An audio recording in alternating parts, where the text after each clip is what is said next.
Hello everybody and welcome to your next generation of a Simraceway championship, and this time around we are celebrating the greatness that is America in our very own edition of a championship. We've still got the Evolution X World Championship that makes its return, but after what was simply a brilliant finish to the New Year's Championship, it's time to take some beautiful American cars around some even more beautiful American tracks. This is the American Legends Championship, and the full race will be right back with you after this short break. It'll be Wacky Pie that takes pole position in the first round of the series, with Jim Wally in second, Boss Hog third, Mammoth in P4, and James 38 in fifth position. We'll be right back with you very shortly after qualifying and the warm-up with the full race. There's not too much difference between the drivers and their current qualifying times. The only real setback will be James 38, who's put a lap in, but he's about 13 seconds off the pace at the moment. But this is the Great American Championship, and you never know what might just happen here at Simraceway. We'll be very back shortly with the full race.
So, hello everybody and welcome to a new era in Sim Raceway after the breathtaking finishes we saw and the enlightening battles, the excitement in the New Year's Championship. It's now time for the American legends to make their debut. The Ford GT here at Watkins Glen, one of the most renowned circuits in America for the 500 to 900 skill quad. The question is, who's going to be the man to make the most of their starting procedure as we get ready to go green flag racing here at the Glen. We've got 3 lights, we've got 4. And now we have the championship underway. Slow start by Mammoth 144. They can see in the background James almost able to pull alongside for a moment as they charge down into the first corner, but it is still Wacky Pie. As they go through, Jim Wally trying to sweep one maybe around the outside. Let's just wait and see what's going to happen. Oh, he's trying to swing. Oh, that's a beautiful move, and he's made it stick.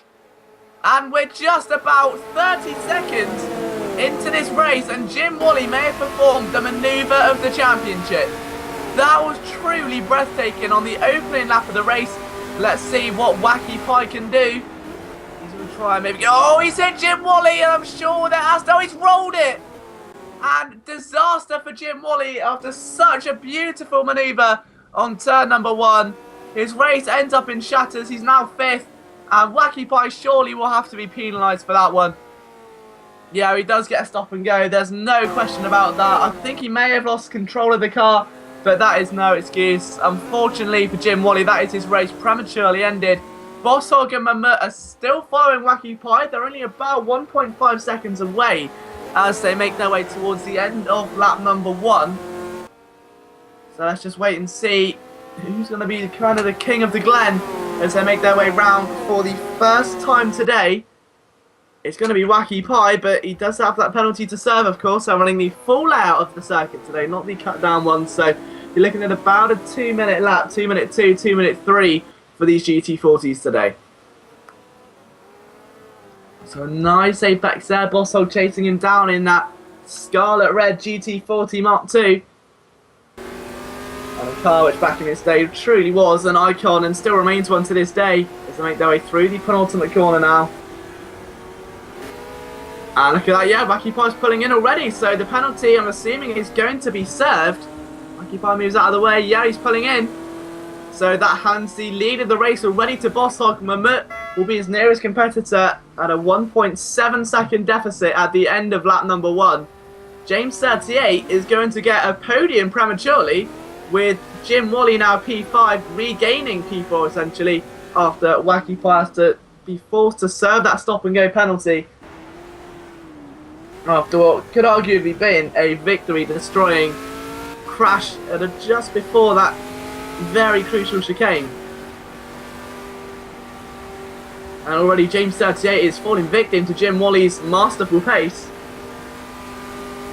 and I'm sure that's a trend that's going to continue over the next few moments. Let's see what Jim Wally can do. He surely maybe won't try and move this time.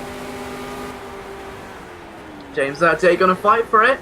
Holds the inside line nicely. Wally gets the car slowed down, careful to avoid anything similar or even remotely similar to what we saw a lap ago. And James 38 moving to the outside. Very sensible driving there by James.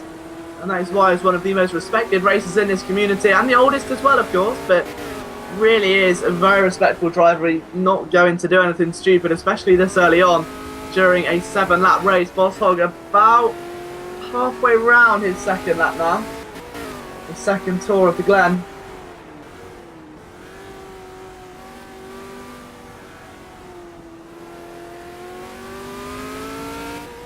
So an update as we come towards the end of lap number 2. It is Boss Hog that leads now by 3.3 seconds. So Mammoth really does not have the pace at all to challenge for a victory at this stage, unless Boss Hog makes some sort of error. Wacky Pie down in P5, of course.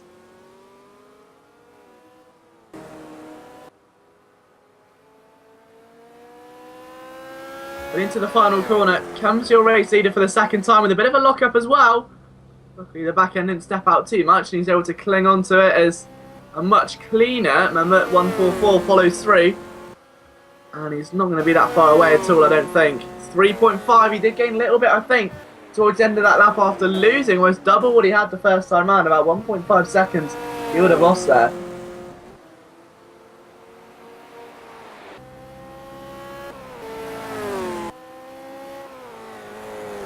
onto the grass a bit there, Mammoet. He's got a very ragged driving style, it seems, as they make their way in towards that chicane once again. Jim Wally following now just 8 seconds away. This is going to be the biggest question on everyone's mind right now. Jim Wally is dispersed, James. He's 12 seconds away from Boss Hog, but the second fastest competitor in this race in qualifying.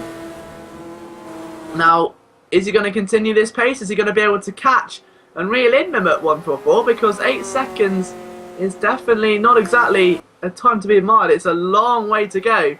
And Jim Wally could be one of those drivers that maybe just provide a bit of a shock and puts his car alongside and is able to get the move done. But 8 seconds in about 6 laps, well, 5 laps now, is not really the ideal task for a driver. Having to push harder than they normally would, and that car's going to be oversteering all over the place. But Wally holding his ground at the moment, and I think we're going to get an update very soon on the current timing situation. I have a feeling they may have moved a little bit after Wally goes a bit too wide there, coming out of that corner. Yeah, still 8.5 according to our standings at this stage. And oh, Boss Hog's off, the race leader. He rejoins the track, and Mammoet goes right round the outside. And he's got to be careful. Oh, and a flash of lights there from Boss Hog as he got his route completely cut off. But this is going to make things interesting. If these two get caught up in a battle, Jim Wally is going to be reeling these guys in at an unrelenting pace. Let's wait and see what it is as they go across the start-finish line, but two cars gone very wide and Boss Hog gently kissing the wall. In fact, that was more of a gentle kiss. That was more of a French kiss, if anything. That was a very hard nudge into the wall. And as they go over the line again, now things start to take shape. Mammoet, just maybe, is going to throw us a surprise here. Jim Wally's just 4 seconds away though. Is there an underdog story to be told here at the Glen?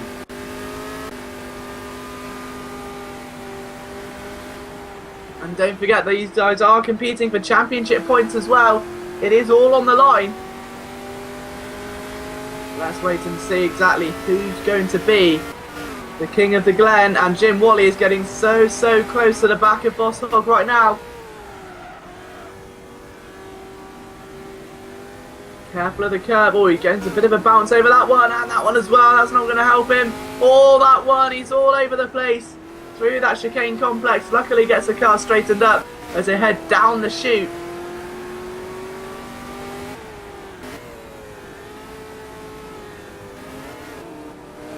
Again, a little bit wide there for Jim Wally, a bit wider than he would have liked, but only 2 seconds away from Boss Hog. He's not going to be complaining at all.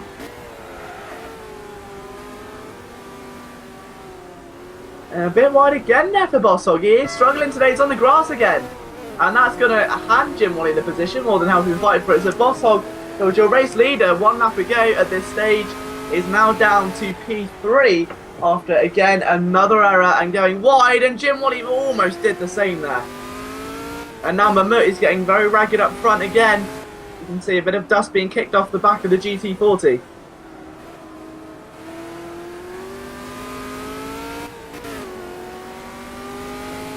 Penultimate corner, and now we have ourselves 3 laps of racing remaining.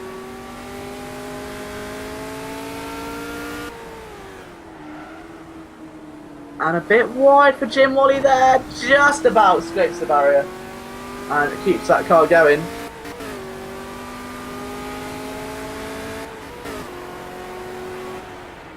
So into turn 1, 3 laps to go, 2.6 seconds the deficit as Mammoet leads from Jim Wally. Boss Hog 2 seconds back in 3rd place, is still not out of this race just yet. If there is any late controversy, then it's going to be Boss Hog who's surely going to benefit the most from it. Wacky Pie sits in P4, and the last of your runners is James Sertier in 5th position as we start the 5th tour of Watkins Glen.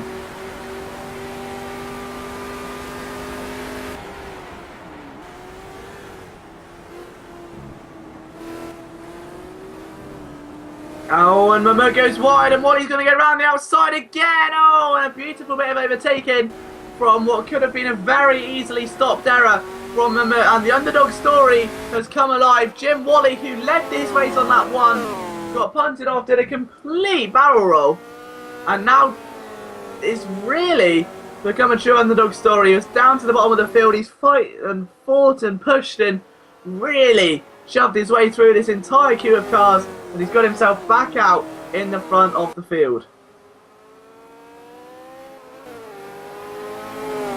He's just going to try and hold it on now for 2.5 more laps. Can it be done? That's another issue, but Jim is looking so strong. And after a performance like this, you really cannot imagine a more deserving winner. He's done so well with absolutely everything he's tried here today.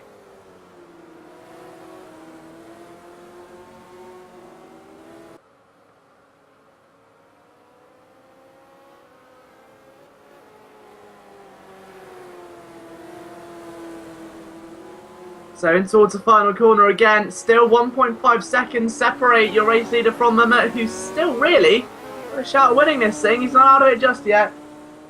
As we head on to the penultimate route.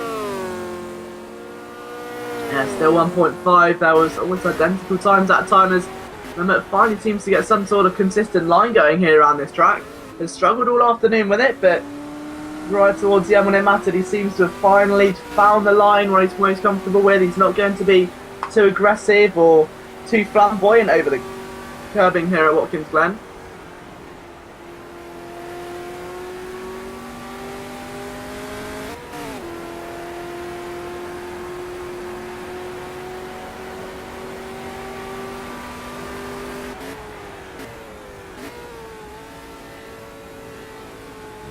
Over the chicane they go. It's now up to 2.1 seconds, so Jim Wally starting to put a bit of distance between the two now.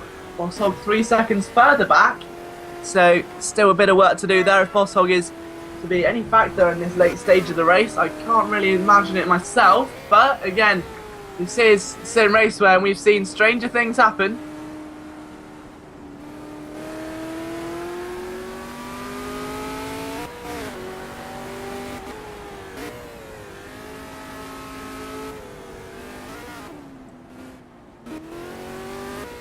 And now as the tension starts to really kind of build, especially for Jim Wally, the gap fluctuating a little, but in the end of that sector it rose and is now 3.5 seconds.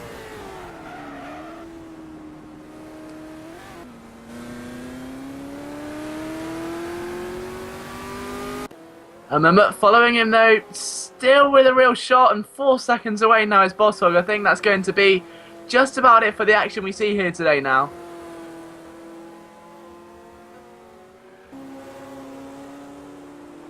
And as Jim Wally goes across the line for the start of his final lap of the day, over he goes. There you can see one more lap to go, one more attempt until Jim Wally takes 4 points. And you know what? This may very well be, I should say, the performance that is going to win you a championship. This is what sets you apart from the rest of the contenders.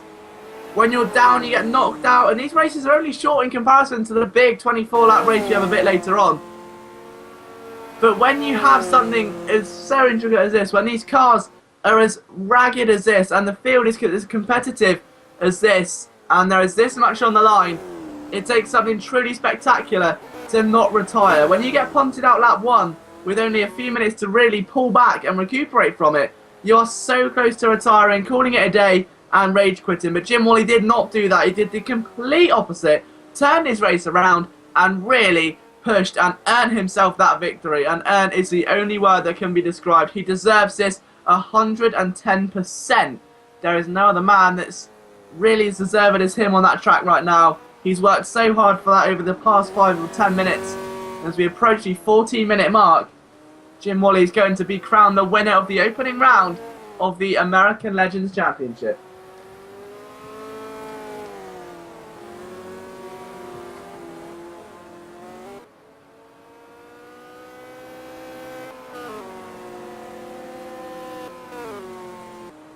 So just a few more corners to go for him now.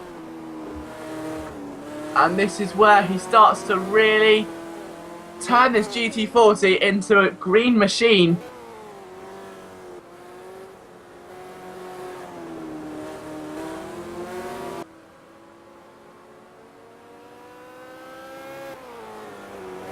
But through the final corner goes Jim Wally.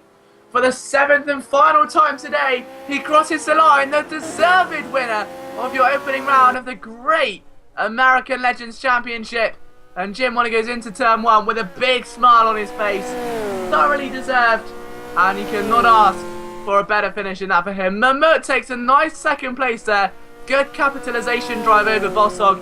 Saw the potential for a move. Put it around the outside, and in turn that has earned him second place. Bossog third. Wacky Pie fourth. And Jim Wally is about to take, well, full points as James 38 makes his way to the line to round out the field and make it a full attrition rate field. So every single starter would have finished the race. Great news there for James 38.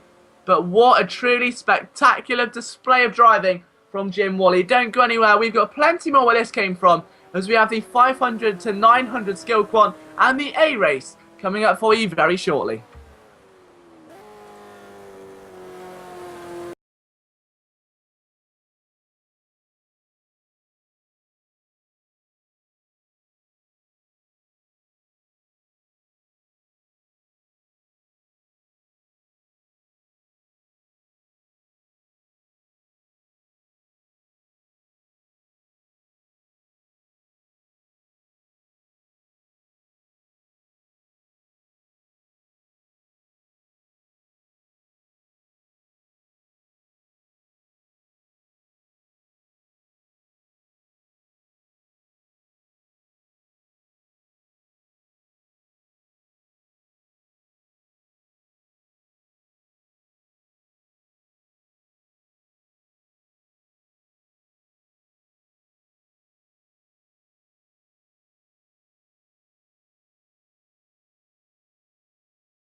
500 to 900. Skill quad is about to get underway. They're qualifying for the 11-lap race here at Watkins Glen, and what a qualifying session we've seen so far. Ridiculously close in terms of lap times, and when you compare it to the finish we saw last time and how well Jim Wally was able to push his way back through the field and recover from an early incident, it really does give a lot of hope to some of the lower drivers in this division that are maybe not quite having the pace to compete with the big guys, but they'll definitely be doing all they can here today to get themselves within some big chances of points. And one man who's currently on the track at the moment is our race winner from the B race, Jim Wally. And I believe if he does, by some miracle, win this race as well, then he will be the first man in history to win a race in both skill quads. Well, I should say both races in his own skill quad. As we take a look at what Reckon's doing right now, your current pole sitter. Through the chicane he goes, 2/10 up on Clark 10 at the moment.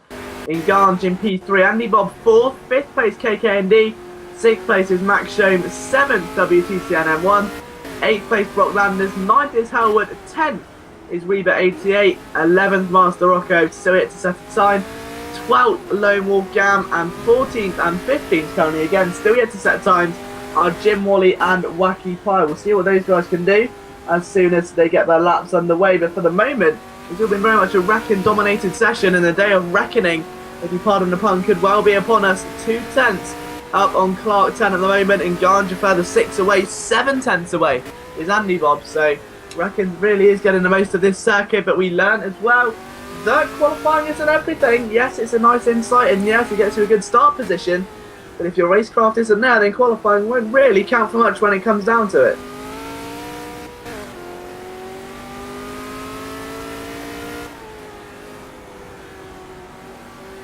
On Reckon's just been dropped out there, and Garnge now goes fastest. So in Garnge, now 2/10 up on Reckon. A big gain indeed there for him. Let's see what he can do as he makes his way down in towards that chicane.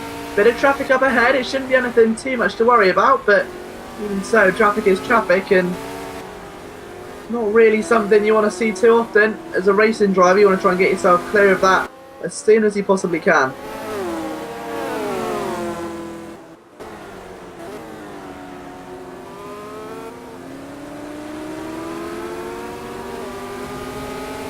Down the chute they go, and let's take a look at Reckon as well. He is making his way towards the end of this back straight and towards the chicane, but it will be in Garnge who sets the next lap out of those two.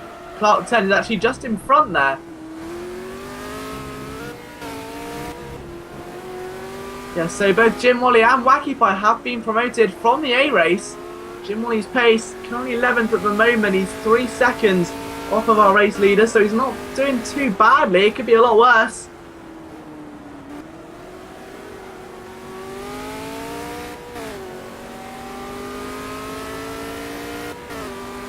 Let's just wait and see what he can do as he shoots his way down again. And 3.6 seconds is what he needs to find if he wants to try and take a pole position here. Note that he didn't take pole position in the first race, he did take second, and still came through to take a win. It's all about your racecraft here today.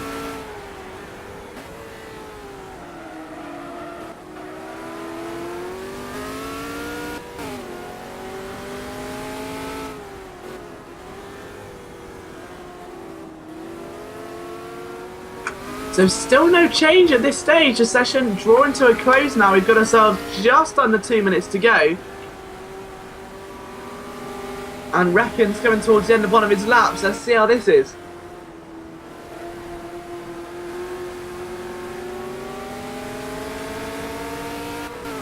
Down the main straight he comes, and over the start-finish line, no improvement. And in Garnge, who's now got himself finally a bit of clean air. The car about 200 metres in front of him, but it's not going to provide a prominent issue for this lap. Clark 10 in third doesn't improve either. KKND will be going towards the end of his lap fairly soon. Whilst Rocco there moving out of the way. And Jim Wally's back in the pits. So currently qualified 14th, Jim Wally will not be partaking any further in qualifying, it seems, today. Now that is very interesting indeed. A lot of us were expecting him to maybe find some sort of underdog story and move himself a little bit further up through the field, but he still does have 11 laps of racing to provide such entertainment. But now I need to really focus on what's happening on the field as Räikkönen and Garns do battle over pole position. Clark 10, P3 could still be an underdog, only 4/10 of a second away. Andy Bob only 5/10 of a second away. There's still plenty of room for change here.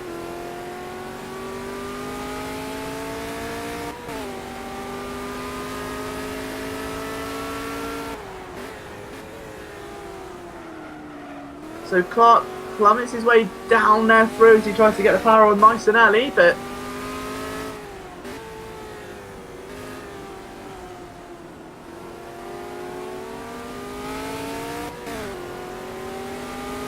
still going strong. He's got to be very careful about that back end.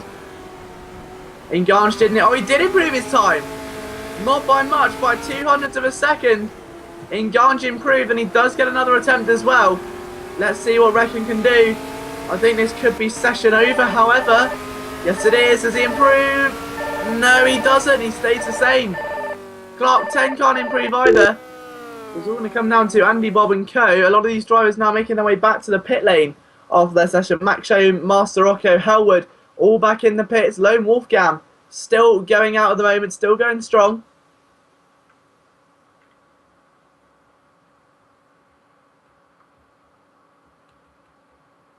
So around half the field now back in the pit lane. Engange and Andy Bob. Engange, Räikkönen, Clark and Andy Bob still out. So Andy Bob, the only remaining man inside the top 5 to be on the circuit.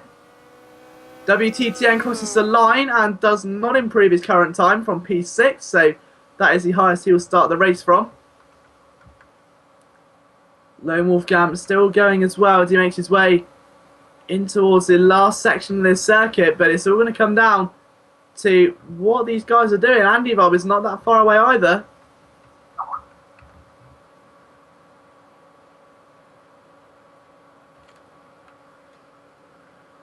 But Lone Wolf again, nice and early on the apex. He's had a very good clean run here today so far, Lone Wolf. Let's see if he can convert it into a top 10 qualifying start. He makes his way through the final corner now then. His qualifying session is about to come to an end. And let's just find out what he's got left in the tank as he brings the car over the start-finish line. Not enough. He starts from P11. And as we wait and see what Andy Bob can do, he does not improve from P4. So Engange is your pole sitter. We will be right back with you with the full 11-lap race.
Hello everybody and welcome back to your Simraceway American Legends Championship. We're here for the 11 laps of Watkins Glen, the A race of the 500 to 900 skill quad. And Ganji's your pole sitter as he looks to try and defend that crown as he leads his way around the Watkins Glen International Raceway. Got to be very careful at turn 1 here for the drivers. We've got 3 red lights and now we have 4. And now we're racing. Good start there by Ganji. Even better one by Clark 10, who may just find a way to challenge on his run down into the first corner. These GTs looking very quick indeed. You can see KKND in the background, I think, there in P5. The blue and orange, the dark blue and orange car settling in, almost had a move on Andy Bob, but not quite. It's a pack stream their way up towards such a game for the first time. So a long line of GTs there, 14 in all. Let's see where the race winner is from last week. He's 13th, he's 12th now after a move on Reba, that same corner which saw him plummet into the lead last time round. Let's see if there's any more incidents at the chicane on race number 2. Looking very good so far. WTT goes a bit wide, but nothing to really write home about.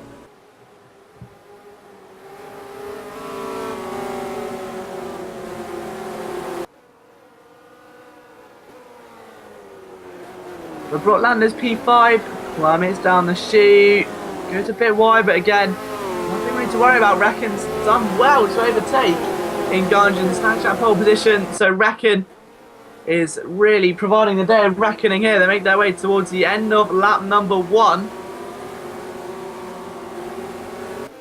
And there come the rest of the field as well, just all punching up behind now. Let's see what WTTN can do. He's been under attack there from Hellwood in the Scarlet 4 GT. Let's see what he can do. This Mark II GT40 very aggressive on the break in, and that's exactly what can happen when you get it wrong. He went very wide. He was lucky he was able to save that, in all honesty.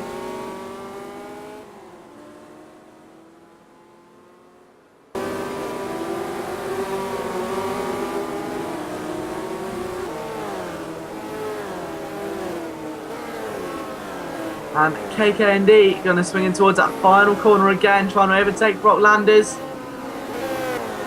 And not quite at all. Max Shome though, really trying to bring home what could be a P7 if he can just get past Master Rocco.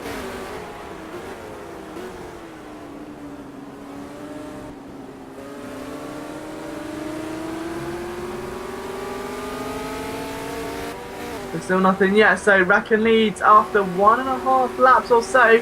1.2 seconds is the gap at the moment. So we'll try and find a lot more than that though.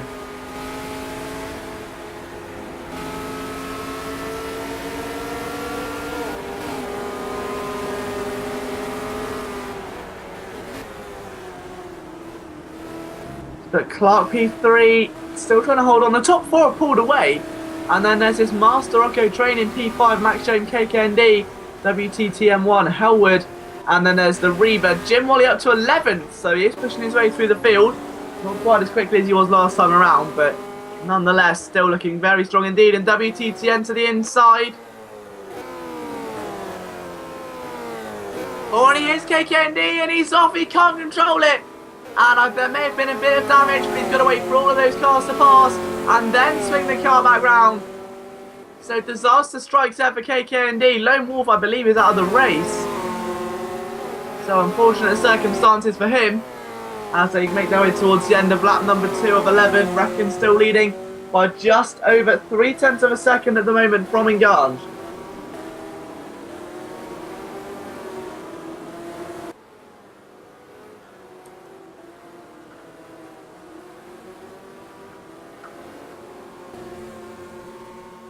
Into the final corner, Reckon with those wheels slightly locked up there, and Engange got a much cleaner run as they bring their way onto the straight.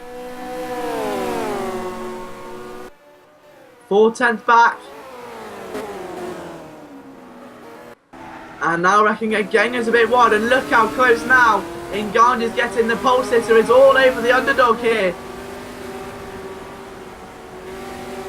Especially when Reckon's making little errors like that as well. He's going to lose a lot of speed on that back straight, and Engange knows it. Let's just wait and see what Engange can do. Can he maybe force a move out of this into the chicane? I think somehow that error actually worked better off for him.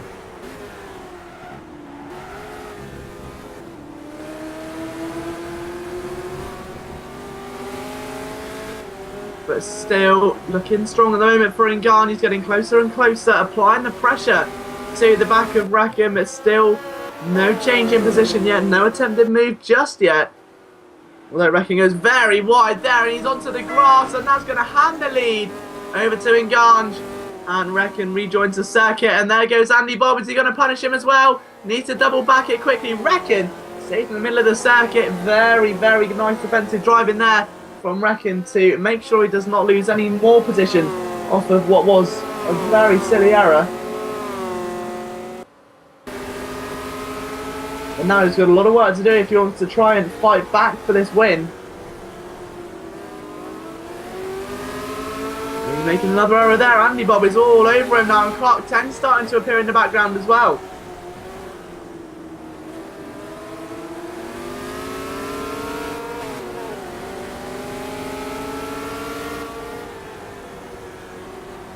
So penultimate corner now, and it's still going to be a very tense situation for Reckon right now. He's not in the best frame of mind after what was a very scruffy lap by his standards.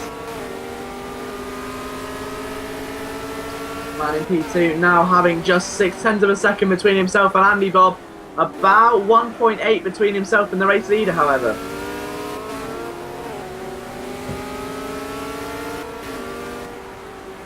Look at Howard and Max Joan there as well. Both of those guys doing battle in that little three-way there as WTTN looks to get involved.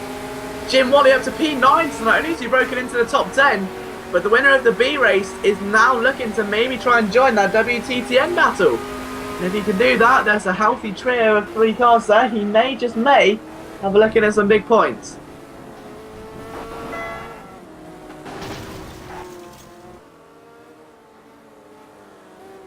And just behind him there you can see Reaper 88 trying to defend valiantly. We've got a yellow flag out, it's a green coast. Reckon's down to 8th. And just something bad has happened there. And now, here comes Jim Wally on the assault. One man you do not want directly in your wing mirrors is now preying on the back of Reckon. So to get P8, Jim Wally is impressing today. But he just can't quite get it done.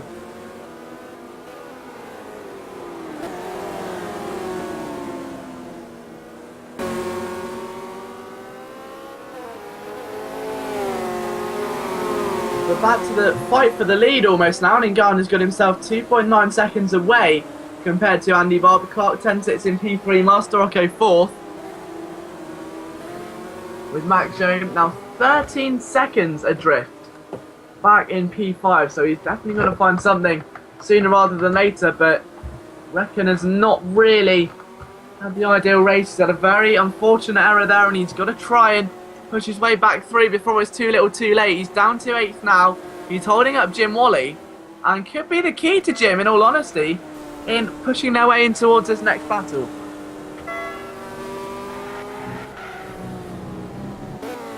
But over the line. And now, once again, things start to take a big turn as WTTN starts to attack. On the back of Elwood, maybe trying to put off a Jim Wally. Can't double back it through that corner. That'd be the one corner it's not really going to work for you.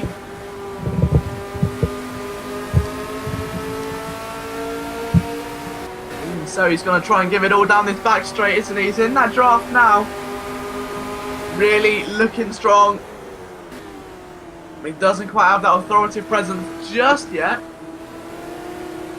And unfortunately for WTTN, Howard is holding on with everything he has.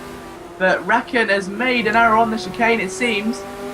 And Jim Wally is really trying to mush his way forward, but that is exactly what happened. So a bit of almost a theoretical replay of what happened to Reckon then. Just unfortunately made a slight error on that very treacherous chicane. He rolled onto his race, and from then onwards, all of that time he gained over the rest of the field was soon to be taken away from him.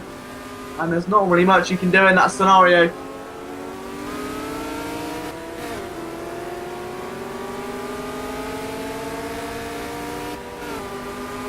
But in fairness to him though, he has fought back very well indeed.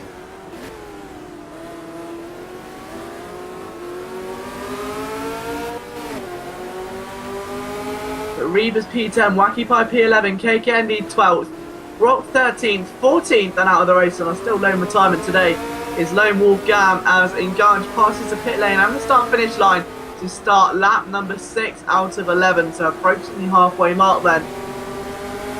Andy Bob P2, Clark 10 still sits in P3. And Master Rocco in 4th position. Max Shane 5th, Howard in 6th. WTTN now attacking Howard though. And again, couldn't quite get close enough through turn number 1. Reckon getting closer, Jim Wally watching on. But WTTN has got to try and find a move surely at some point during this next lap. He is getting scarily close to the back of Elwood.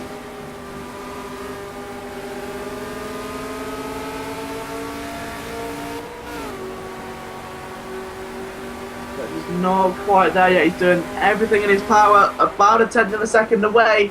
They go in towards that chicane, and does Howard get it wrong? Not at all, he does! Extremely wrong!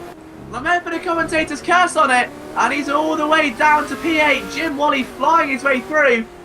May just have a glimmer of hope of getting even higher in this championship. Howard down to 8th, Reckon maintains 7th. The WTTN now is going to have a big gap if he can just pull away from Reckon. Impressive driving there from WTTN to avoid slamming into the back of Howard. And Howard will be distraught with that. How about how he's just lost that position? He's lost everything he's worked for over these past 11 minutes or so.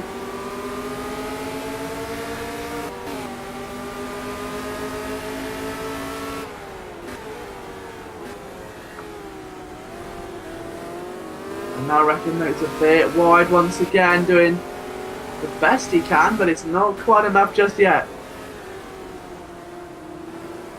Engange starts lap number 7. So officially over halfway now. Andy Bob follows 3.1 seconds away. Or 3.7 now is the update. So he's actually dropped a couple of tenths there. Part 10 in P3. Master Rocco P4. Max Shome in P5. P6 there for WTTN M1. 7th for Reckon. 8th for Howard. 9th Jim Wally. 10th Reba. 11th Wacky Pie. 12th KKND. Rocklanders 13th, and still lone retirement is Lone Wolfgang. So despite a lot of incidents here, there's not been much attrition, so it's great news for the drivers.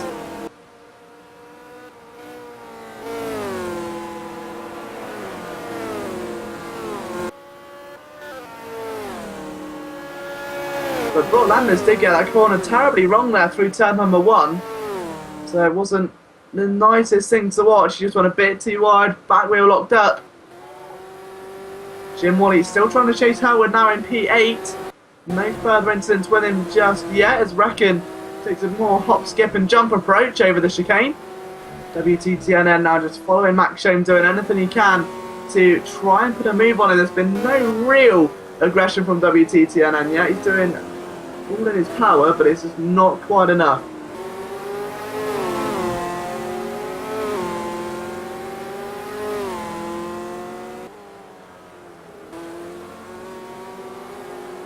And he is getting a little bit closer through there, a little bit more wild with the line as Max Shome gets the power down nice and early and is able to pull out a good few tenths to just secure that position for a little bit more. The final top 5 position, which is currently being held by Max Shome.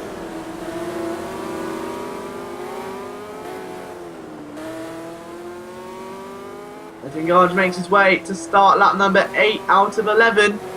The gap between himself and Andy Bob may just increase a little bit more. It was 3.8 seconds before the end of the lap, and it now in fact goes down to 3.7. So Andy Bob showing a little bit of resilience here, but as Clark 10 gets ever closer to taking that position from him, he's going to have to show a bit more resilience, because Clark 10 is not going to hang around. He wants to move himself out of the way as soon as possible.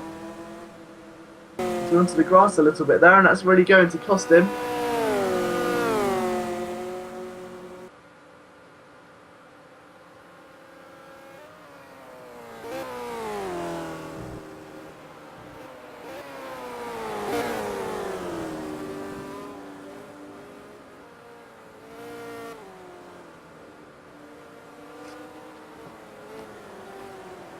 But just taking a look at what Clark is trying to do,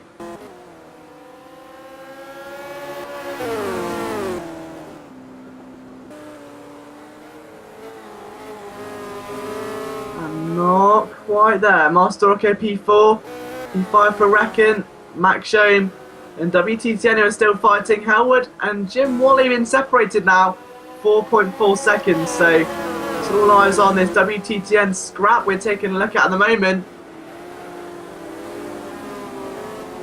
So Reckon up to P5, and he's just had a fantastic manoeuvre on WTTN and Howard to push his way towards the front of that back. 2 positions in 2 corners really was something brilliant to watch. And now WTTN looking to further carry on the momentum before it all fades away entirely. And he just can't quite get it there yet, despite his finest efforts.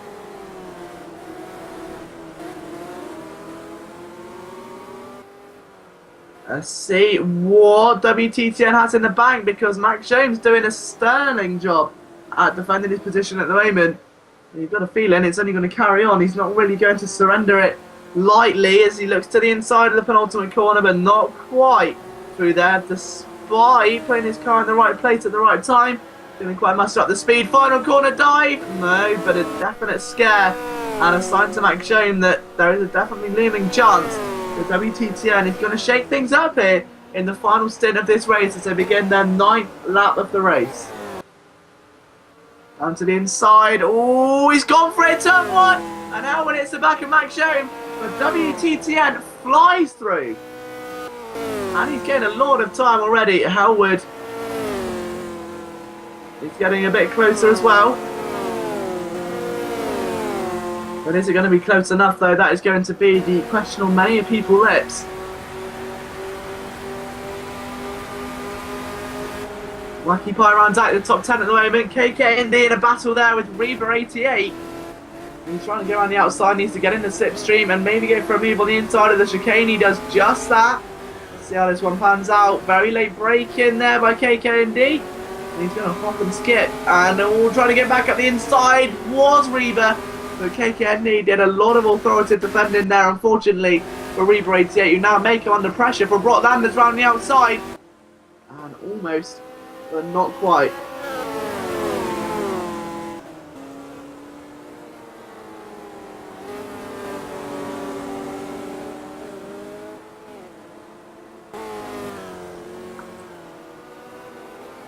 A little bit of an update then as Nganj makes his way in towards the final corner again to start his penultimate encounter of the race. This will be the first pole position to win here in this championship if things stay as they are at the moment. Reckon was able to take it from him very briefly. Again, a bit of a poor effort at the chicane and turn his race upside down. He's back up to 5th, so very much a Jim Wally drive, but not quite as impressive.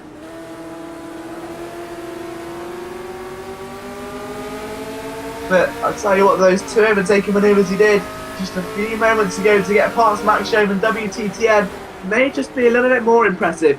As now Reckon goes to the inside of Master Rocco, and there we go, P4. And Master Rocco's struggling then as Reckon moves past. Now I've got to feel like there may be the end of the tunnel now though, is because 15 seconds away is the next car, and that man is Clark 10, a man who is a lot more closely matched to in terms of pace. It's not like a complete mismatch like 1st to 15. It is going to be only a few hundredths of a second like it was in qualifying between those 2 drivers. Wasn't really a lot to choose between them, and because of that it's going to mean that if the race pace is respective of qualifying, then it's not going to really play into the hands of Reckon, as he only has 1.5 more laps ideally to move on. Even so, from recovering after the trauma we had earlier on, a 4th place finish will be almost a victory feeling for him right now.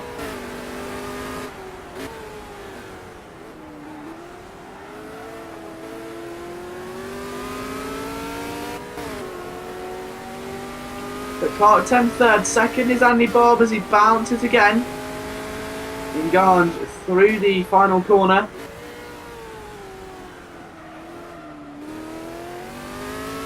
And now his penultimate lap is about to get underway.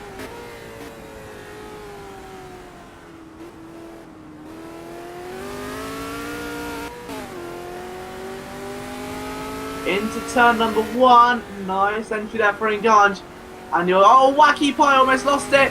And that may allow KKND to go for a manoeuvre. Not this time.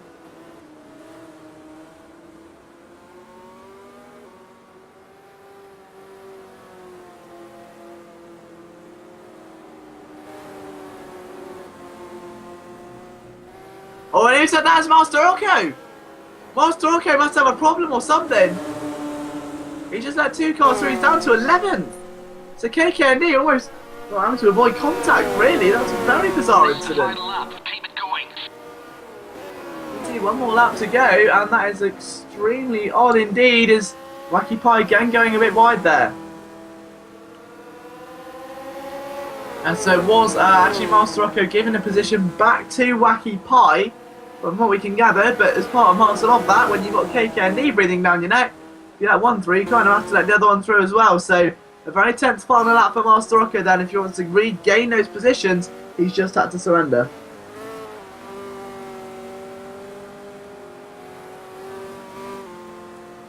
Through the chicane. Oh, and Wacky Pie spins! And that is not the ending he would have dreamed of. It was inside the top 10, and now he's spinning again. Brock Landers may just be around to take one from him in a minute. This has not been his race, and indeed he does. Brock Landers goes up into P12. Unfortunately there for Wacky Pie, his race has just come to a very disappointing climax. Unlike what's going to happen to our very own pole sitter and race winner, the first of the American Legends Championship, in Ganj. Through the final corner he goes. What a great dominating drive. 4.2 seconds between himself and Andy Bob. The lights flash in elation. Ganj is your winner of the A race in the 500 to 900 skill quant. Andy Bob takes P2. Clark 10 takes P3. Fourth will be Reckon. Fifth place is going to be WTTN M1 after just holding off from Howard and Max Shame. Howard ended up separating the 2 white GT40s there. Was able to put a block of colour in between them and really stop them from fighting. They're having an almighty duel a few moments ago, and it was cut short. Jim Wally, very impressive again. He won the first race, comes into a much higher, much more demanding skill quant, but still manages to get himself in 8th position. Very well done indeed. KKND will take 9th, Master Rocco will take 10th, Reba 88 will take 11th, and then 12th and 13th will go to Brock Landers and Wacky Pie, with your lone retirement of the day being Lone Wolf Gam. So that does bring us to the end of our action for the 500 to 900 skill quant. First round of the championship in the books. Let's head over to the Mitsubishi Evos, where the Evolution X World Championship adds another season to its now illustrated history. We'll be right back with you very shortly.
Hello everybody and welcome back to the Simraceway Evolution X World Championship here today from Homestead in Miami, and what an event we're going to have. So we have seen some tremendous races when these cars have been involved in the past, but now it's time for the stakes to really get set high here for Season 3. Season 1 was brilliant to end out 2013, Season 2 even better, and now Season 3 with a total prize pool of over $250 is set to set Simraceway alight. And really, what does set this series apart is going to be just the sheer level of competitive drivers that we have here today. Some big names to watch out for: Acer Acola, Van Panther, Lounger, B1386, Wild 7. There are a lot of big drivers here that are looking to make a statement. The heat races, so only top 8 drivers qualify from the hot lap event. You get 6 more drivers from 2 separate heat races, which are effectively the same length as the normal race, which means that the following drivers, who are Mr. PA, Suzuki, Luke Sky, Segadila, Penge and Lazarus, have all had experience in these cars in a race condition here at Homestead, Miami. Now, qualifying pace is one thing, we've said that before, but to experience true touring car racing prior to the main event, that sort of experience is invaluable, and those drivers will be so happy that they've experienced that here today. We've got a full field and 5 minutes of qualifying left, so let's see what happens.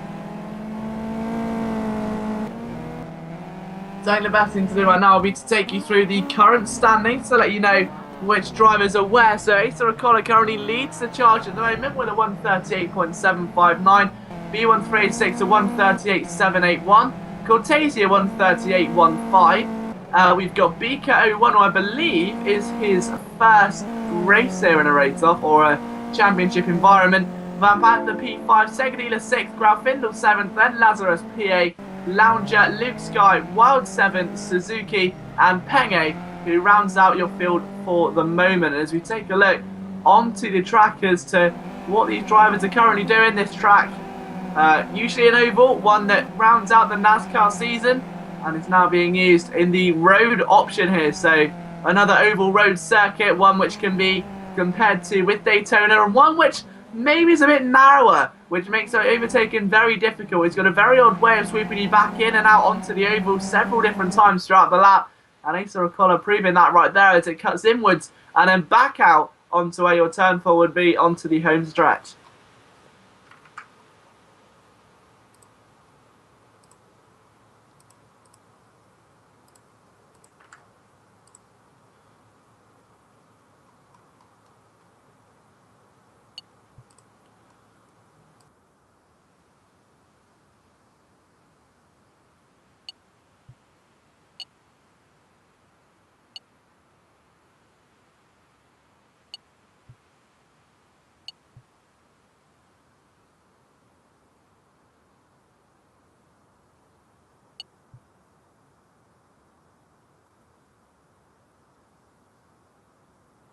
Okay, so apologies here for the lack of picture. We do have some technical difficulties and we are working on them currently.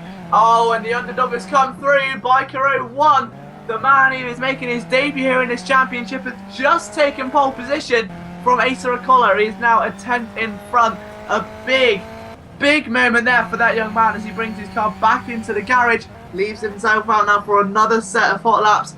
Acer Acola a 10th of a second away, as he is a bit too far away to get a slipstream there from a car in front. So is this now the demise of Acer Acola? Let's wait and find out.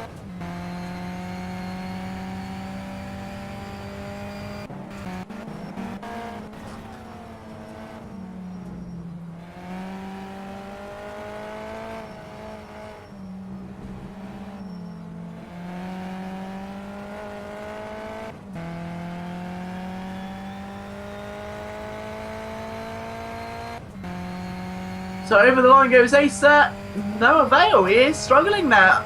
Bika01 could very well prove to be an upset. We've only got ourselves 1 minute and 48 seconds left here of qualifying, and the track is so congested right now. A long line of cars all making their way down. You can see them. Through they go. 1, 2, 3, 4, 5. Van Panther over the line. This is going to be a very intensive race, isn't it? I'm already super stoked for this race to get underway. This is going to be absolutely spectacular. This championship never fails to impress, and today will be no different.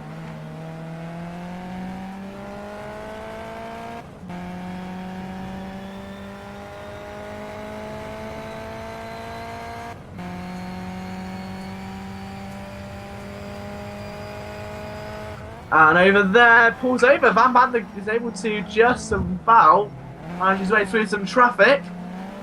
But these guys have got to be so careful now. They don't want to ruin a lap, and Asa O'Connor's running out of time to make a dent. Biker 01 could very well be the upset of the day and be a real contender. Asa O'Connor still will have to deal with Michigan in the American Legends Championship, and those two have had a great rivalry over the last few weeks or so, and Biker looking absolutely rampant there.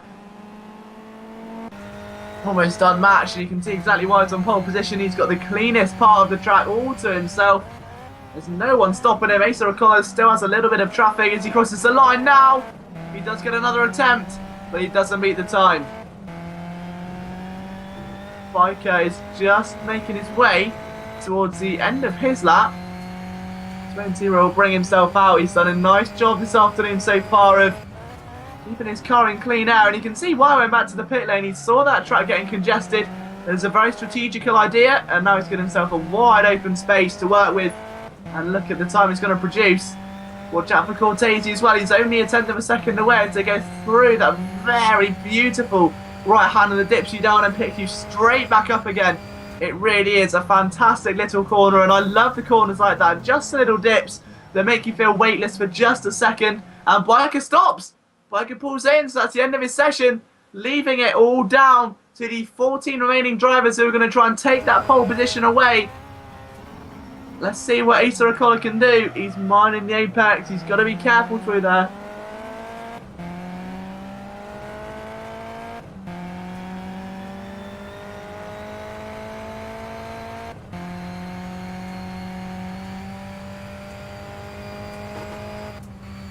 Swings his car in towards the left-hander, bounces over the curb. He's going to be careful. Oh, it's very aggressive driving there from Asa. A side we very rarely see, in all honesty. He's normally one of the most controlled drivers emotionally on the circuit. Very safe, very consistent, but very effective. And now he's driving the wheels off of the Evo. The session ticks to 0. It's do or die. Is Asa O'Connor a pole sitter? Yes, he is. He does it. 2.3 tenths of a second. And that is why he's one of the greatest drivers to ever set a wheel on tarmac here in Simraceway. Cortese doesn't meet the time and loses a wheel there in P3. B13 4th, Lounger 5th, Segadila, Penge, Graufindel, Van Panther, Wild 7, Lazarus, PA, Luke Sky and Suzuki round out your field. And we can't wait to get this race underway. We'll be right back with you very shortly here at Homestead.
Hello everybody and welcome back to the first round of Season 3 of your Simraceway Mitsubishi Evolution X World Championship. After almost one of the biggest qualifying upsets in the championship history, it was Asa Ricola who took pole position from a big underdog indeed. Biker 01 will be looking to make a statement here today and really push for that first ever championship win as a rookie and take down the almighty Asa Ricola. Let's see what this race is going to bring us, and these guys are going to be so careful into a very tricky turn number 1. We've got green flag action here at Homestead, Miami. So Asa pulls over to the inside to try and defend. A lot of movement in the backfield. That very tight apex. It gets so narrow so quickly. These drivers need to be careful. A little bit of argy-bargy, but nothing to write home about too much. Through they go once again. They've all done a very good job so far at mastering the opening corner. Asa Ricola still leads. A lot of shuffling around, I should say, in the midfield right now. We've got Penge down to 7th, Rafinda 8th. We've got Luke Sky in 11th. Even the back of the field is still very close. It is one massive Evo line, and they're 3 wide for the lead at the front. And it's Biker 01 who's trying to hold on Cortese, who's pulled along the inside. Again, a lot of argy-bargy, but the front 3 have pulled away already, and this is what we were thinking we were going to see. The front 3, this elitist group almost now, starting to pull away and starting to apply pressure. Biker looks to go to the inside. Oh, a bit, does he tap Asa? Almost. I think there may have been the slightest of touches. And a big nudge here is that. I think it may be Suzuki. No, it's not. It's Lazarus.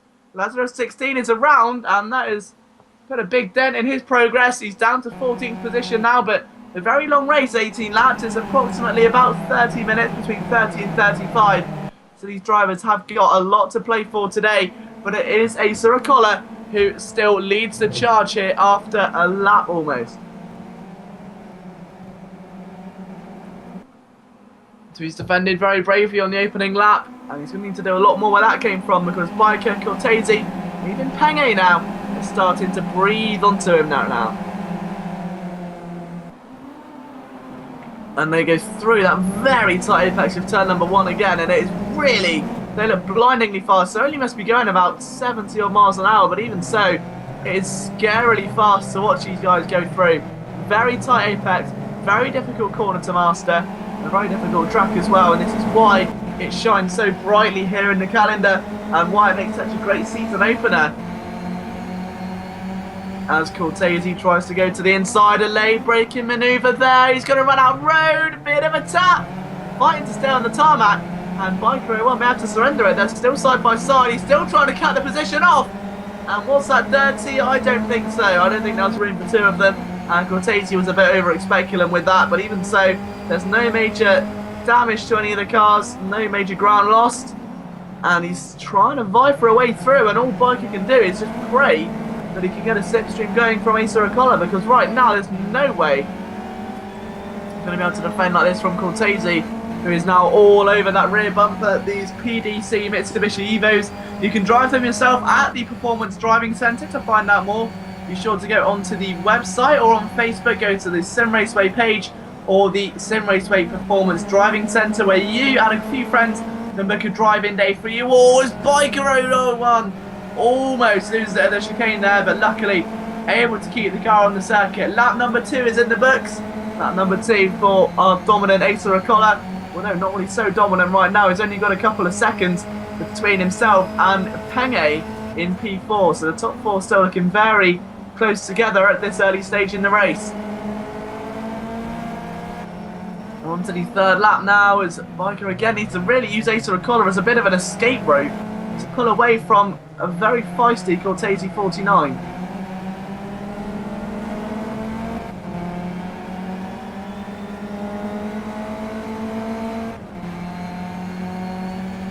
So let's just maybe take a look. Very late braking again. That's the same corner he tried to move last time. And if he could get any closer, those cars may as well combine and turn into a stretch limousine, because they were so close together there. That was almost scary for Biker 01. And Asa Ricola is starting to fade away now, not by much, but with these cars and their pace being separated by so little, every second matters, every tenth matters. Cortese all over the back now again. He's got to be thinking of a move, surely, and Biker's got to be thinking of how to defend it.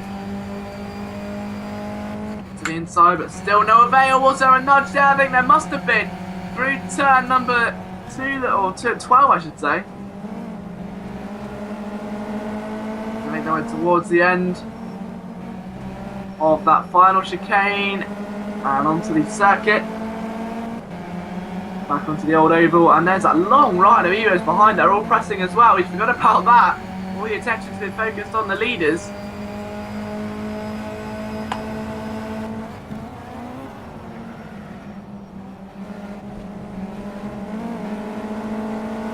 And that's a very tense moment or so for Cortese as he goes a bit wide again. He's going to be so careful.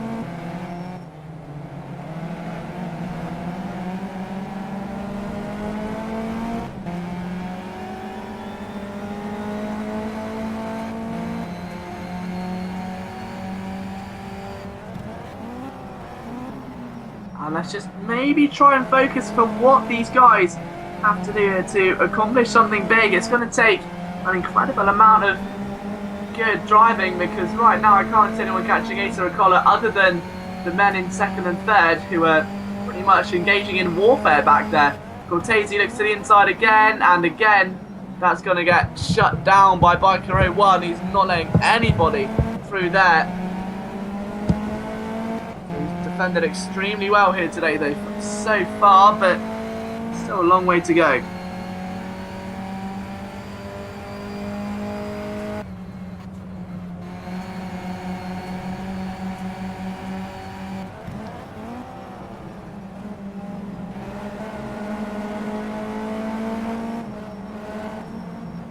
And back onto the course they go through. They've got to be so careful because of those tyres. And as we start the fifth lap, let's give you a run through of the order. So it is still Ace Ricola that leads, now 1.4 seconds over Biker 01, who is slipping into Cortese's hands. So those two run up second and third, Penge in fourth, Lounger P5, B1 3 and 6, 7th Segadila, 8th for Graufindel, 9th PA, 10th Wild 7, 11th Suzuki LJ50, 12th for Luke Sky 80, 13th Van Panther, and Van Panther's almost lost Eddie has. And that is the bizarrest incident I've seen. I almost feel like that car was on ice for a moment. I've not seen an Evo completely sideways in a very long time in this championship, and Van Panther really pushing it to his limits there, and unfortunately the Homestead circuit got the better of him that time around.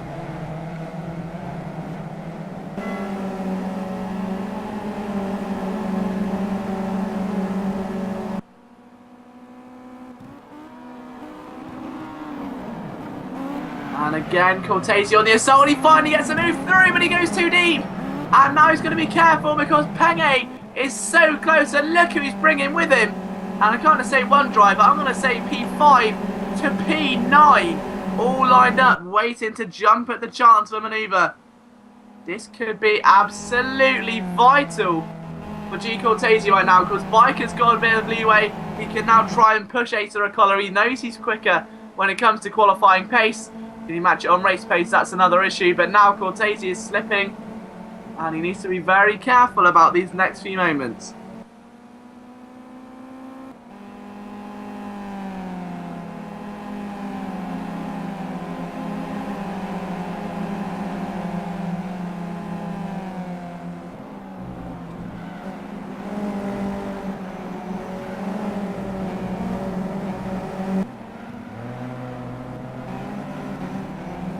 Ace or a collar still through that dippy corner. He's looking very nice and comfortable right now. Cortese starting to put some time back onto Biker 01. Penge and Lounger, those guys still locked in a little bit of a battle at the moment, although it's very much a single file endurance race it seems. There's not a lot of overtaking going on, surely just due to the track's nature.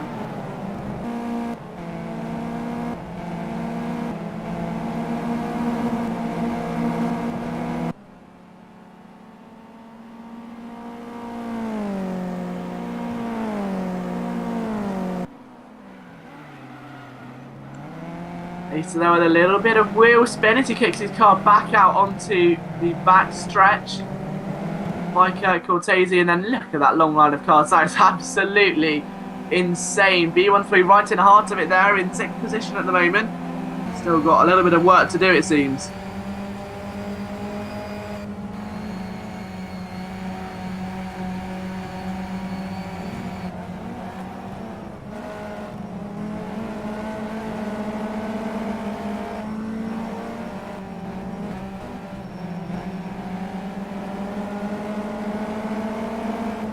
And a bit of a wobble there from Segadila notice in the backfield as they make their way onto the home stretch again. Here at Homestead to start lap number 7 out of 18. And they need to be fairly careful right now, don't they? And look at Segadila trying to get closer to B13. So difficult to overtake on this circuit, as Cortese proved a moment ago.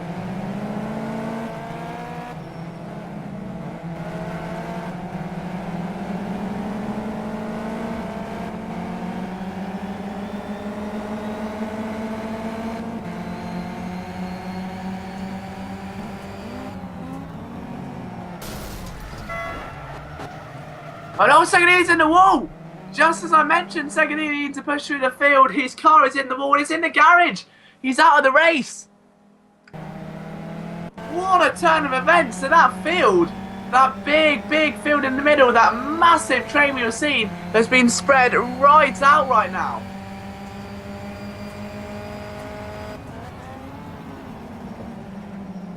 So very bizarre, as Asa O'Connor still has about a 1.5 second lead over Biker 01 at this stage. Cortese 2.7 seconds back from Asa O'Connor, so still not entirely out of it just yet, but the front three starting to put a little bit of distance, a bit of comfort distance, I'd say, between themselves and Lounger as they get ready to join back onto that oval once again.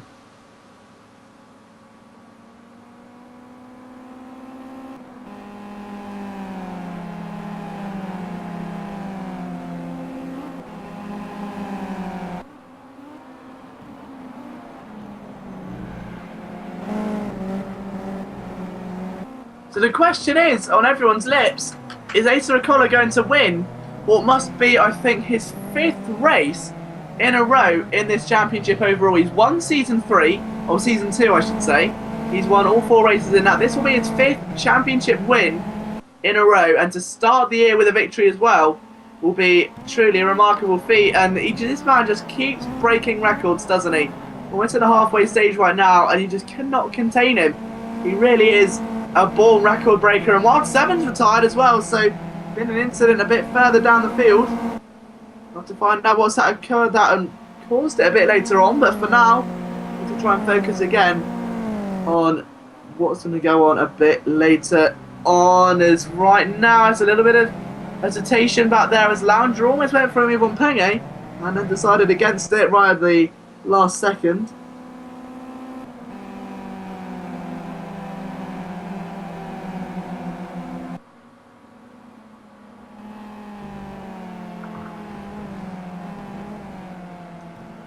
And again, Lounge is looking a very, very aggressive young man right now as he tries to position his car in a good way. Let's just try and see what he can do as they bring their way back onto the straight once again. Mind the anti-cut tyres. He got a much better run onto the circuit. That is an absolute fact.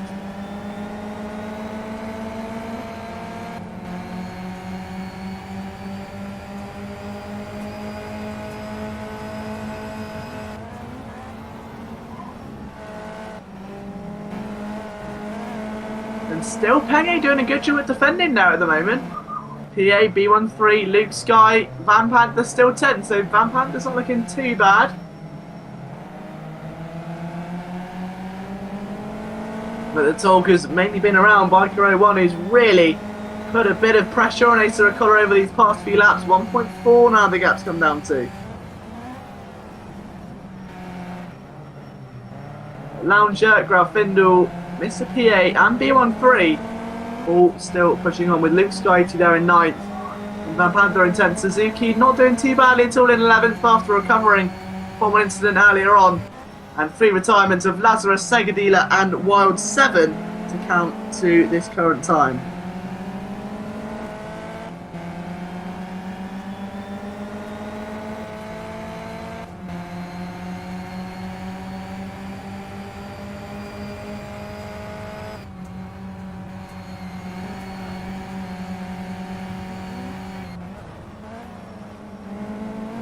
But Biker, in fact, has lost a bit of time now.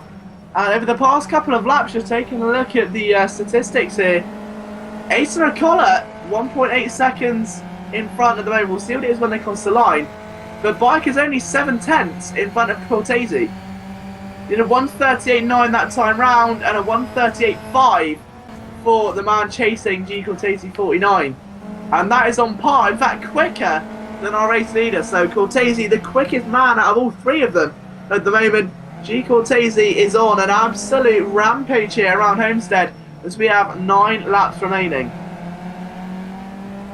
The question is, does he have the pace to put a move on Biker though? He's been in this very position here before. Biker number 1, he's done such an emphatic job at defending, such an impressive job, but it has just not been enough at this stage.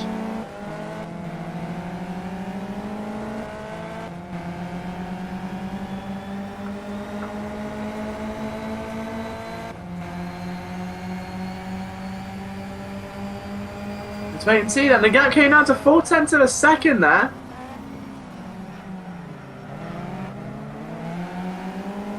And as the cars make their way around the second straight here at Homestead, Miami, a track which boasts a beautiful oval circuit as well as an elegant road course. Things start to settle down in the midfield also, but for now the main camera focus is going to be on Biker and Cortese 49. Biker now with a bit of a lock up again. He's definitely losing ground. 2.1 now to Asa Acola and just 0.4 again to Cortese as they make their way onto the home straight.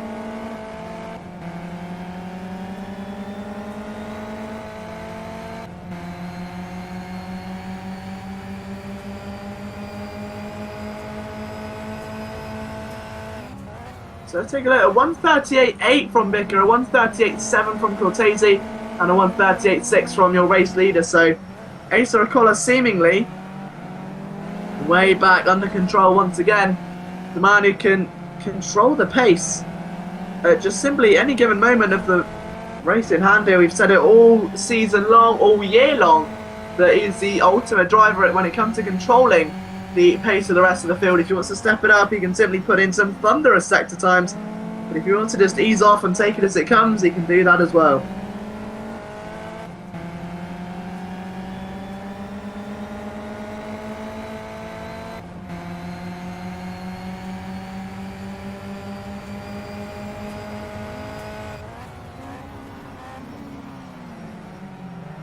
But Biker 01 starting to come under a little bit more pressure now. The gap did go up to 0.8, but recently Cortese's had this domineering presence, it seems.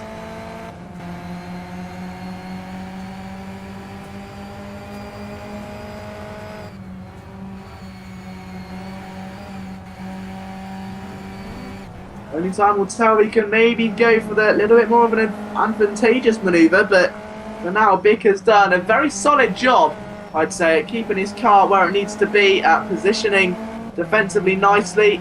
And as we move on towards the 7 lap to go mark, almost at 20 minutes time now, 1:38.5 Cortese, a 1:38.6 from Biker, and a 1:38.9 from Asa Acola. So Cortese is gaining on both of them again. The fastest man in that front 3 is G Cortese. Suzuki LJ50 there receiving a penalty. And now, what is that for? I'm assuming that must be for corner cutting. Brings his way onto the main straight. I don't think he's going to risk pitting in all honesty. He's now starting at number 12. But all attention has to be on maybe B13, because yeah, B13's lost the rear wing. I'm wondering if that's where the stop and go has come from. Because B13 is taking this almost road edition now of the Evolution X. And PA trying to double back underneath, but we've seen before, I believe it was Watkins Glen, the round of the New Year's Championship, that it seemed to me, as soon as these cars lost the rear wing, they became a lot more flamboyant. And B1386 was able to just simply float this car all around the circuit. And a couple of the drivers experienced with it as well, but B13 under a lot of pressure right now, still holding strong. And of course, this is going to benefit Luke Sky80, because all that airflow is going to go right over the roof and onto the back of PA, as opposed to off the rear wing and over him. So he's getting a lot more air. He's going to have a much bigger speed advantage as they cut back in towards the oval once again. Keep an eye on that battle and update you as it progresses. Penge and Lounger also another one we need to keep our eyes out for.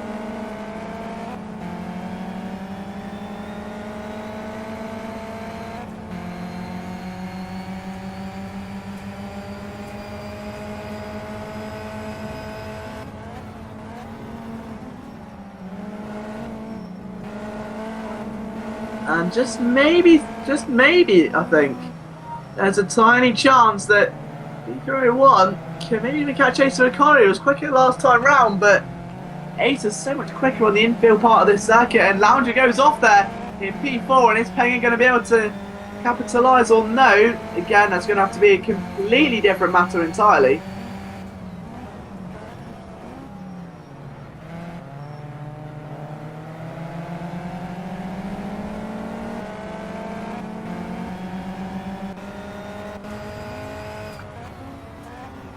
And Penge starting to attack Lounger a bit right now as Cortese again just tries to stay with Beacon now. It's not a case of attacking, it's a case of just trying to stay with him.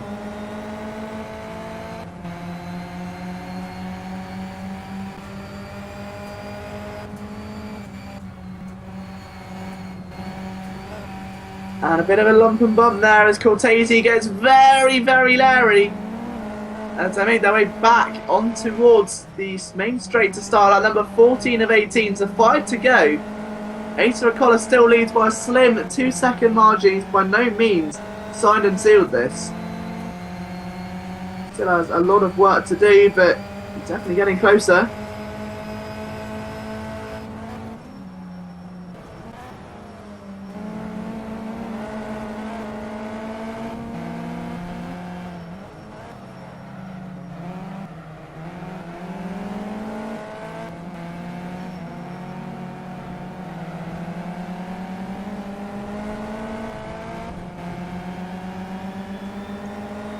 So update of the order: Ace from Bika, Cortese, Lounger and Penge, who's still set to do battle Grauffindel.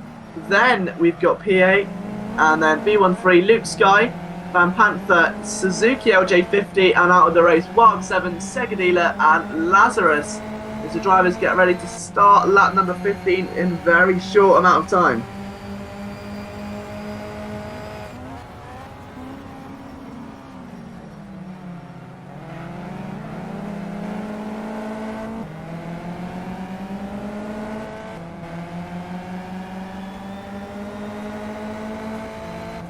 But either way, I think when you take a look at the battle for the top 3, that odds on the order not changing and then finishing like this would be pretty good, because right now Biki's done a good job at defending all race. We've said that. 22 minutes in and he's not really put a foot wrong. Cortese, I don't want to jinx that now, has been able to get alongside a couple of times but not quite make the manoeuvre stick. He's been so close yet so far, and that has been really what's kind of cost him in the long run.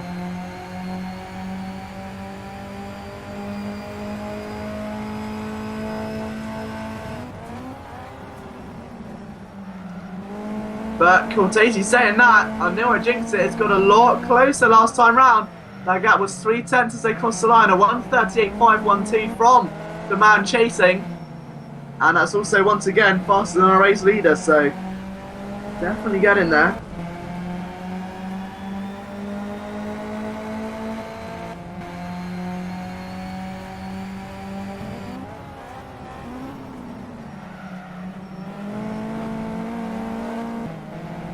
But again, Bika holds strong through the infield of this circuit. No one's really been able to get close to him. And that has been one of the most vital points, I think, to save this race.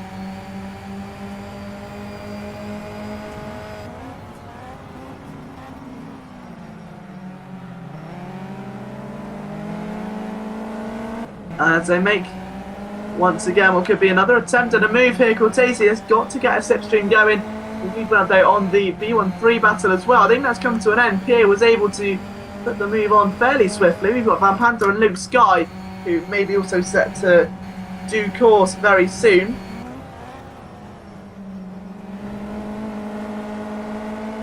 Ace O'Connor through that chicane. Bit of a cut there, wasn't too much. Maybe an accidental, but brings that car onto the main straight again. More importantly, in front of Beaker and Cortese.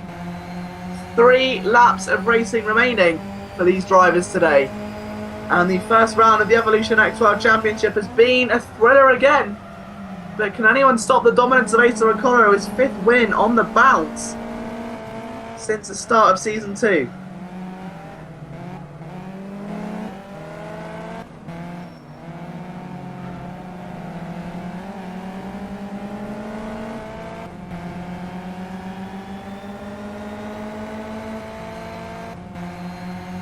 But Beaker has done what could have been only described as a fantastic job today.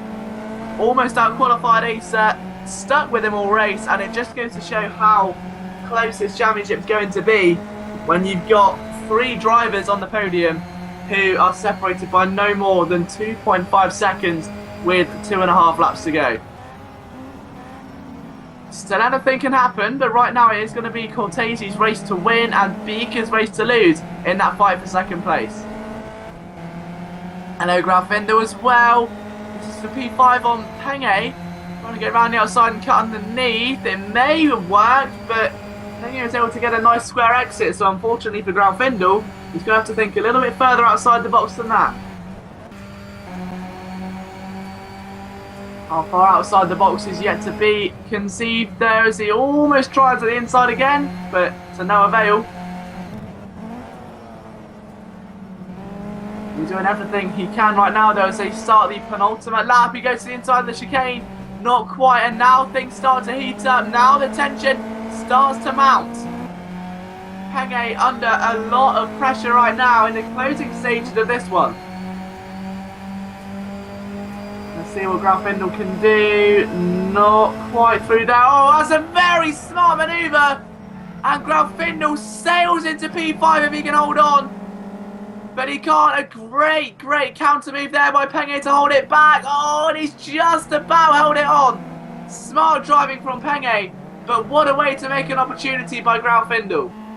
Absolutely stunning. And the racing respect between those two is unrivaled here today.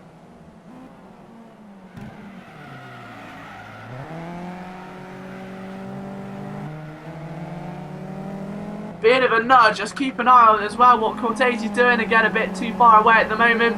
Beaker is gaining on Asa Okoro as the final lap's about to get underway in a few moments time, but it's all about Graffindo versus Penge it seems.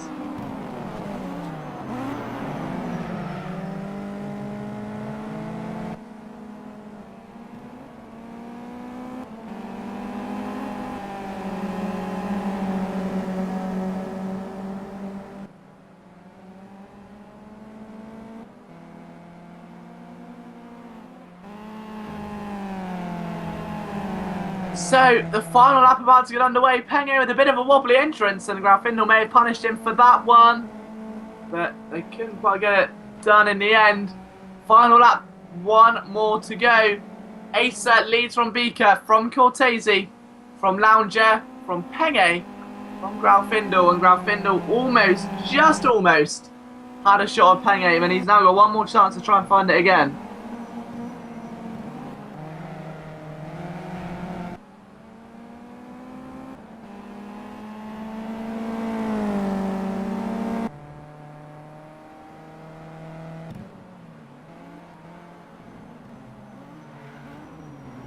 And nice and easy through there goes Penge. And in fact, Penge may be on the counter-attack against Lounger, because Lounger is all over the place. And that car is not looking stable. And this could be big news here for Penge. A potential 4th position if Lounger stays at this sort of driving. Unfortunately not though, Lounger does get it straightened up before any major incident occurred. Cortese a bit wobbly on the exit there as they make their way towards the end of the lap.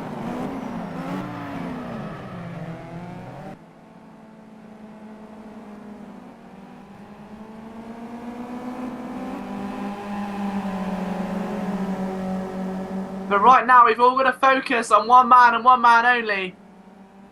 And that is Asa Okoro has done it again. This will be win number 5 in a row. Can anyone stop him and his reign of dominance over the Evolution Wax World Championship? He's done it again. Asa Akulla wins the opening round of Season 3 of your Simraceway Evolution X World Championship. A brilliant second position there, though, for Beaker01 in his debut. A very, very solid result indeed, and arguably a driver of the day there. A great qualifying session, followed by a sturdy performance. First took first, second took second, Cortese took third, Lounger in fourth, Penge took fifth, after just holding off Grafindel in sixth, PA 7th, B13 in 8th place without that rear wing, of course. 9th Van Panther, who drove well to recover early on after spinning the car at turn number 1. He was able to spin it back around and push his way back forward. Luke Sky in 10th, Suzuki LJ50 in 11th, 12th place is Wild 7 and out.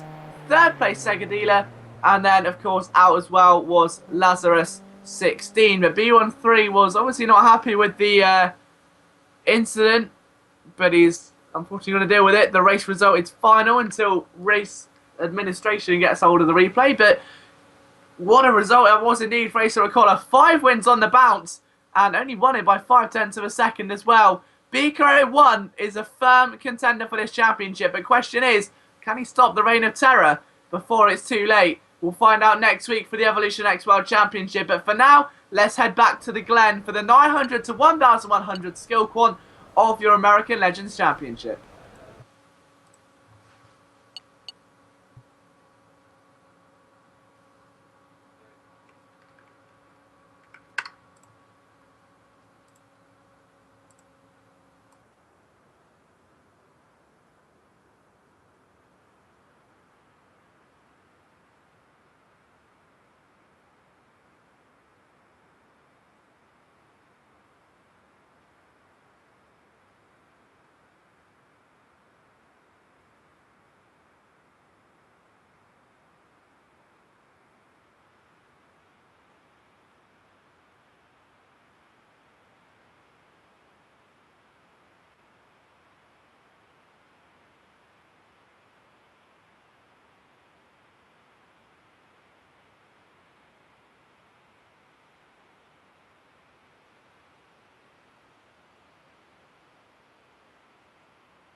keep you updated on what happens on the circuit. And we do have a field of 4 cars for the B race. The A race will consider pit stops. It will be 24 laps long, but for this 15-lap race, as it just gets underway now, the green flag drops. It's going to be just a little bit of a warm-up, I think, for these guys now. More like just a settle down, bit of an endurance race for them to get used to the track, especially for Van Panther, who I believe is racing in the A race as well. And Van Panther, who, especially just coming off of the Evolution X World Championship, has not really had too much time to breathe. He's been thrust straight out of one seat and straight into another, so very hard to adapt to driving style, but he started on pole position, and he now leads the field by an authoritative couple of seconds as they make their way into the chicane for the first time. Cars for the B race. In the background there as well, Sean 24CZ trying to overtake Tomcat on the inside of the chicane. Tomcat does well to defend, and is able to just about cling onto the back end of the car as well. Almost lost it under braking there. But, oh, and Tomcat goes off as he lost the car. Oh, he has as well, and I thought he kept hold of it for a short moment of time. But unfortunately not. Oh, he takes a bit of a knock on the wall, but the car seems okay. It's only lost a few seconds, and he carries on regardless. So, good sportsmanship there. He wasn't spending ages in the wall trying to get that car back on the track. He's already turned it back out onto the tarmac again. So, Sean, Fregel, and Van Panther in reverse order. Van Panther now having a 1.6 second lead over Fregel. At this very early stage in the race, there will be no pit stops, as I said earlier on.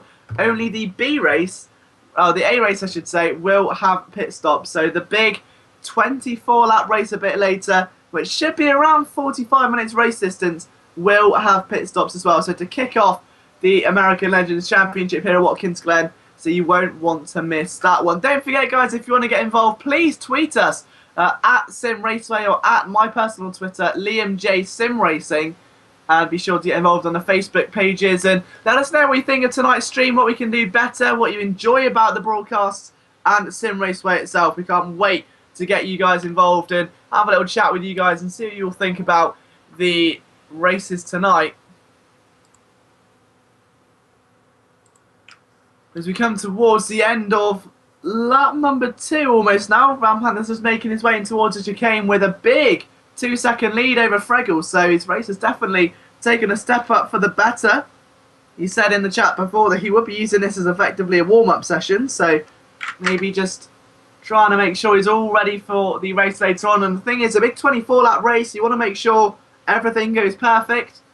So if you can get yourself in a rhythm, you know what kind of rhythm you want to take during the A race where points really do mean some big prizes, then why not? Why not use this as a warm-up session, test your pace out, see how well you can drive, and see what you can improve on.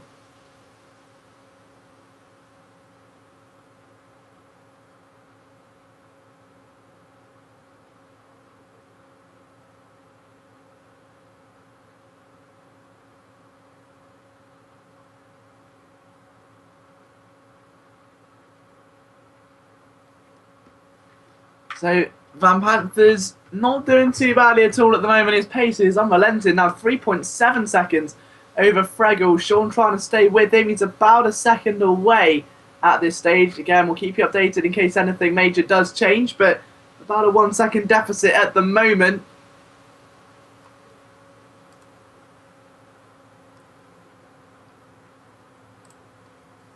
As they make their way through the final corner for the second time out of 15, and so Van Panther leads, Fregel second, then Sean, and then Tomcat.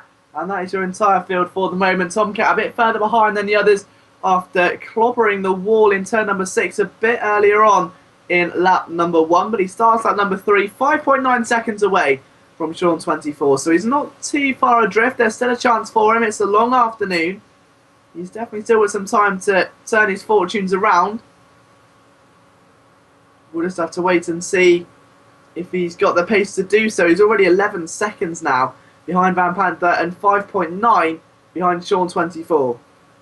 So if that minimises or Sean and Fregel end up in a fight, then there could very well be a race on our hands. But for the current moment, it does look like it's going to be the main battle on circuit between Sean and Fregel.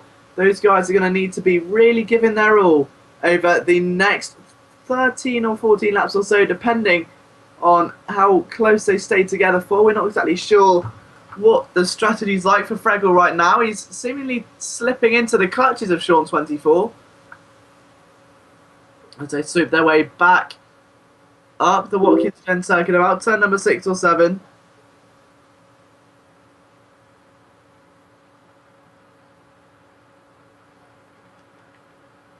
But down the main straight they come again, and again, Fregel is kind of under pressure there. He's got 2 more corners to go before the end of the lap. But in all honesty, I can't see this one changing a bit, well, in anytime soon anyway. Now, again, if you've just joined us, I just want to say apologies for the lack of picture. I do realise that this is a big inconvenience, and it's not really attractive staring at a black screen, but we are working on it. Unfortunately, I don't think the picture will be back for this race, but it will be back in full HD for the A race a bit later on. So, unfortunately, it's kind of Radio Sim Raceway right now here at Watkins Glen as we have the B race underway. 4 drivers competing over 15 laps, and it's still Van Panther that leads the way at the moment.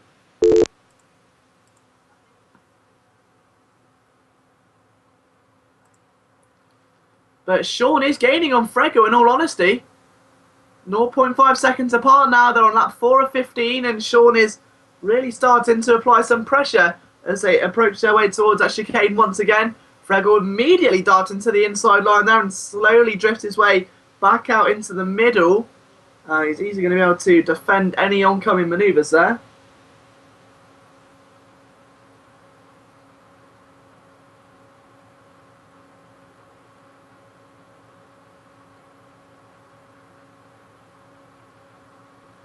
Sean still looking a bit competitive. Tomcat slipped back a bit further now. He's 8.7 away. What he needs is for Sean and Fregel to be in some sort of illustrious duel, and in the end, see if he can capitalise on any sort of momentum that has been transpired over to him, because these two lose pace. But unfortunately, I can't see it happening for some time because Sean's just not quite speedy enough to get past Fregel just yet. Fregel's done a nice job in the race earlier on at defending, and I'm sure he's going to repeat that right now.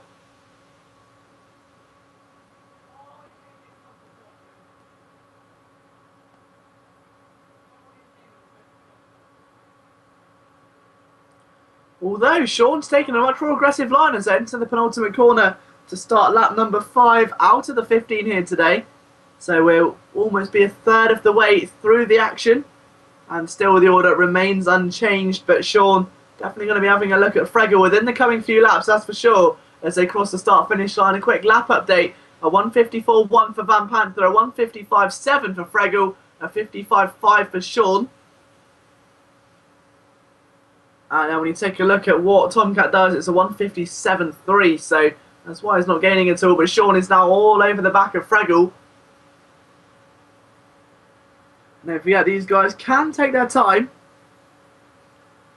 There's in no hurry. They've got themselves another 2/3 of action after this lap, so there's no real hurry to put it away. But Fregel darting to the inside, trying to force maybe to the outside there to cut off a bit of room as well. But Sean darting around, he really is weaving, trying to find any sort of momentum, but he can't quite pull alongside through the chicane in towards that dipping right-hander. The car almost sideways, and he snaps it back the other way, and that's lost him about 2 or 3 seconds as Fregel's able to just pull off into the sunset for a little bit more.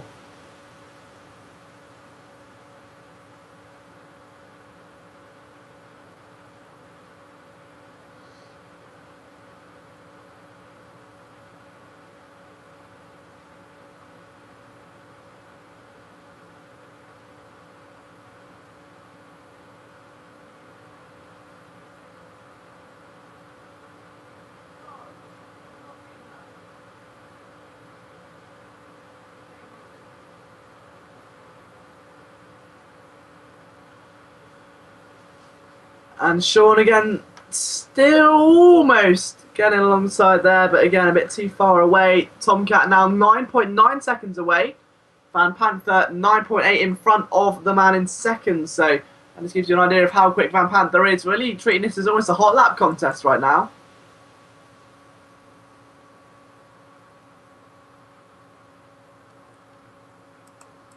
So massive thank you to, I believe, that's going to be, at Tracks 1207 for tuning into the broadcast. I know, as I said, it's not exactly the most beautiful broadcast to watch with the video, well, the lack of video, I should say, but I'm doing my best to keep you updated as to what's going on. And this, what we believe, is really something really unique to Simraceway right now, giving drivers a big chance to win some cash prizes. It's really an inventive idea. The skill quant system has really revolutionised the product itself, and I do think that, in all honesty, it's provided for some excellent racing, and you see it in so often with championships around the world, not just sim racing, but in real life as well, where you have one driver dominating, Sebastian Vettel. And what this skill quant system enables is that it's not going to happen again like that, because every driver in your skill quant is closely matched to you, whether that's through race trim, whether that's through pace, whether that's through attrition rate or DNF rate. All of these things combine and make sure that you are always matched with people around your skill level. So you'll never be the one being like Sebastian Vettel, unfortunately, but you'll never be the one being dominated by Sebastian Vettel, which means it really does offer an opportunity for every single driver imaginable, no matter what your skill level, to get involved in one of these championships on a Sunday evening, feature on a broadcast, and compete for some brilliant prizes. And that's exactly what we're seeing today. So Sean, 24, still behind Fregel here on lap 6 out of 15. Fregel doing a very good job at defending. It must be said, he's...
Okay, again, apologies for the technical difficulties we're experiencing today. We are